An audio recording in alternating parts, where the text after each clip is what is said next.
তো আঙ্কেল তাহলে কিভাবে আজ আমরা সার দেবো, আজকে আমরা সাধারণ মানুষকে কিন্তু দেখাবো, ঠিক আছে না? এই তো জমি যা এখন সিটিবো আর কি। তো ডিশ কোথায়, ডিশ। আসসালামু আলাইকুম ভিউয়ার্স, মোহাম্মদ খায়রুল ইসলাম টিভির পক্ষ থেকে সবাইকে লাভ। সো আমাকে যেই পরিবেশে দেখতে পাচ্ছেন, যেই এনভায়রনমেন্ট দেখতে পাচ্ছেন, সো আমি এখন একটা লিচুর গার্ডেন দিয়ে অর্থাৎ বাগান দিয়ে আমি হেঁটে যাচ্ছি। আজকে আপনাদের অন্য ধরনের অন্য রকম একটি ভিডিও দেখাবো, আশা করি আপনাদের ভালো লাগবে। আমার হাতে আপনারা দেখতে পাচ্ছেন সেরাজ, যাকে বলা হয় ইংলিশে, এটা হচ্ছে কাঁচি।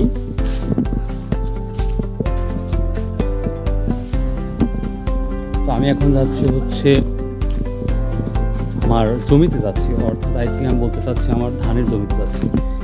ক্লিন করবো, কীভাবে ক্লিন করবো সেটা দেখো। তো ভিউয়ার্স, আপনারা ন্যাচারাল বিষয়গুলো দেখতে চান, এই যে আমার আঙ্কেল বাপধন। তো যাই হোক, তো এখন আমি ন্যাচারাল বিষয়গুলো দেখাবো। তো এখন এই যে আপনারা দেখতে পাচ্ছেন ফার্টিলাইজার অর্থাৎ সার দেখতে পাচ্ছেন, এটা এখন শেড করবে, ছড়িয়ে দেবে। তো কীভাবে ছড়িয়ে দেয়, তো কোন জমিতে দেবে সেটাই আপনার দেখাবো। আই হোপ অনেক অনেক ভালো লাগবে। So let's go. তো আঙ্কেল তাহলে কিভাবে আজ আমরা সার দেবো, আজকে আমরা সাধারণ মানুষকে কিন্তু দেখাবো, ঠিক আছে না? এই তো জমি যা এখন সিটিবো আর কি। তো ডিশ কোথায়, ডিশ ভিউয়ার্স, এই যে সার আর আমরা ডিশ এখন খুঁজে বের করে নিয়ে যাব। তো চলুন যাওয়া যাক। আচ্ছা, আমি আমি জানি আপনাদের এই ধরনের ভিডিও ভালো লাগবে, কারণ গ্রামের ন্যাচারাল প্রাকৃতিক যেই বিষয়গুলো আসলে সত্যি অনেক অনেক ভালো লাগে। তো আমি আগেই বলেছি যে আজকে আমি ক্লিন করতে আসছি, কিছু ঘাস আছে জমিতে। আমার এই কাকা বা আঙ্কেল যেটাই বলি, প্রচণ্ড রাগ আমার সাথে দেখায়। কারণটা হচ্ছে জমিটা আমি নিয়মিত পরিষ্কার করি না, এই জন্য দেখায়। তো তারপরেও আসলাম আজকে, যদিও সময় নেই। আপনারা জানেন এই সময়টা কোনো সময় থাকে না, বিভিন্ন বাজার মার্কেট কাজ করতে হয়, এই জন্য সময় হয় না। তো আরেকটা নিউজ দিচ্ছি আপনাদের, আমাদের চাঁদপুর গুরুদাসপুরে একটি বড় একটি মাজার আছে, শুনি মাজার, আমি কখনো যাই নাই। এটা একটা দরবার শরীফ বলা হয়। অবশ্যই এই ভিডিওটা আপনাদের সামনে প্রেজেন্টেশন করব। তো আমরা প্রায় চলে এসেছি। এই দেখতে পাচ্ছেন, এটা হচ্ছে একটা ছোট একটি ঘর, এখানে হচ্ছে মোটর আছে যেখানে পানি নিয়ে জমিতে দেওয়া হয়, এটা আপনারা জানেন। আর হাউস ঘরটা একটু দেখাই, এই যে অলরেডি ছোট ডিশ হলো না, এটা হবে না এটা? আচ্ছা আচ্ছা, ঠিক। তো ভিউয়ার্স, আরও দেখতে পাচ্ছেন লিচুর প্রচুর বাগান আমাদের এদিকে আছে। তো আমি রিকোয়েস্ট করব, আপনারা যদি লিচুর সময় লিচু প্রয়োজন হয়, অবশ্যই আমি পার্সেল করে পাঠাবো ইনশাল্লাহ। আবার নিয়ত আছে ইনশাল্লাহ। আপনারা যে বাংলাদেশের যে কোনো প্রান্ত থেকে লিচু যদি প্রয়োজন হয়, অবশ্যই আপনারা জানাবেন, আমি চেষ্টা করব পার্সেলগুলো আপনাদের কাছে নিকটে পৌঁছানো, একবারে ন্যাচারাল। তো যাই হোক, আমরা এখন সার দেওয়ার জন্য প্রস্তুত হয়ে গেছি প্রায়, দেখতেই পাচ্ছেন। এই যে কয় কেজি সার নিচ্ছেন আজকে? 20 কেজি, মাত্র 20 কেজি। কতখানি দেবেন 20 কেজি? এটা ইউরিয়া নাকি অন্য কিছু সার? ইউরিয়া, খালি ইউরিয়া, পটাশ, তারপরে আরো সব টিএসপি, ওগুলো দরকার নাই? ওগুলো দেওয়া হয়েছে।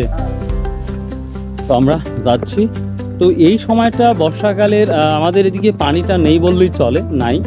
তারপরেও আমাদের যেই পরিবেশটা আপনারা দেখতেই পাচ্ছেন, একবারে গোটা সমস্ত মাটি এবার সবুজ। এই যে সমস্ত মাটি সবুজ। তো বাগানের ভিতর দিয়ে আমরা যাচ্ছি, দেখা যাক।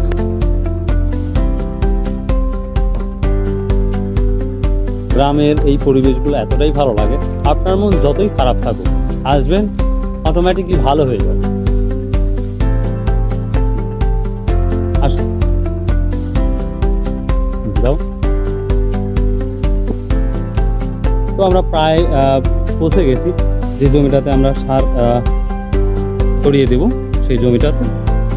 তো আপনারা জানেন যে বর্তমান আমার চলনবিলে কিছু অংশে হচ্ছে পানির পরিমাণটা বেড়েছে, আর কিছু অংশে পানি নাই বললেই চলে। তো আমি এখন যেদিক দিয়ে হাঁটছি, এই চলনবিলের এই সমস্ত জমিতে আগে প্রচুর পানি ছিল, বাট এখন পানির ইয়েটা একেবারেই কমে গেছে। বেশি করে আমাদের এখানে প্রচুর পরিমাণ পুকুর হওয়ার কারণে আর সেইভাবে পানি আসে না বা আসতে দেওয়া হয় না, যার জন্য এই পরিস্থিতি। এখন বর্তমান সময় আমরা ধান লাগাচ্ছি,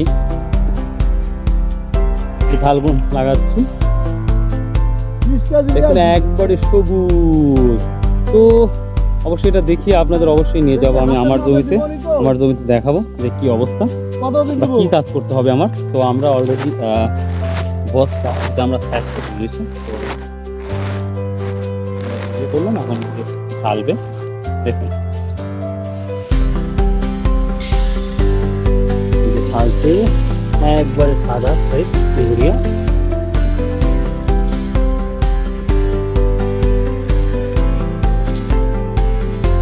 তা ওই এক ডিশে কতটি হতে পারে? 5 কেজি 7 কেজি। তো 1 বিঘা মেবি। তো এখন তার এই যে শুরু করেছে। তো আমরা গ্রামের মানুষ এভাবেই সারগুলা ছিটিয়ে দিই, কিন্তু তার বিদেশি আমরা স্পেশালি যখন আমরা চায়না দেখি, তখন তারা কিন্তু বিভিন্ন মেশিন বা ড্রোন দিয়ে তারা কাজ করে। তো আমরা বড়লোক কৃষক বাংলাদেশের, তার জন্য ড্রোন প্রশ্নই আসে না। তো সরাসরি একবার হাত দিয়ে আমরা ছিটাই, দেখতেই পাচ্ছেন। তো এই ধানগুলো মেবি 2 থেকে 3 মাসের মধ্যে ইনশাল্লাহ আমরা ভালো ফলন পাবো। আর যখন এই ফলনটা পাবো অবশ্যই আপনাদের দেখাবো। আরেকটা ব্যাপার হচ্ছে, মানুষটা হচ্ছে ওয়েট ভারী অনেক, যার জন্য অর্থাৎ কাদার মধ্যে পুঁতে যাচ্ছে, অর্থাৎ পাগুলা গর্তে চলে যাচ্ছে, যার জন্য হাঁটাটা একটু কঠিন হয়ে যাচ্ছে।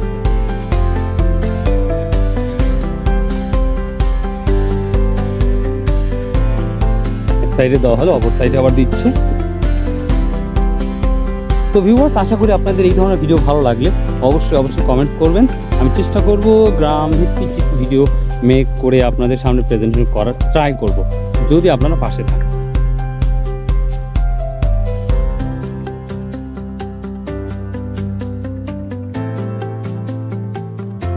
তো যাই হোক ভিউয়ার্স, প্রায় শেষের দিকে। তো এই ছিল আজকে সার ছেটানোর দৃশ্য। তো এখন আমি সরাসরি নিয়ে যাবো আমার জমিতে, যে আমার জমির কী সমস্যাটা, কী করলে ভালো হবে। So let's go. তো ভিউয়ার্স, এটা আমার জমি, দেখতেই পাচ্ছেন। এখানে বর্তমান পানি নেই।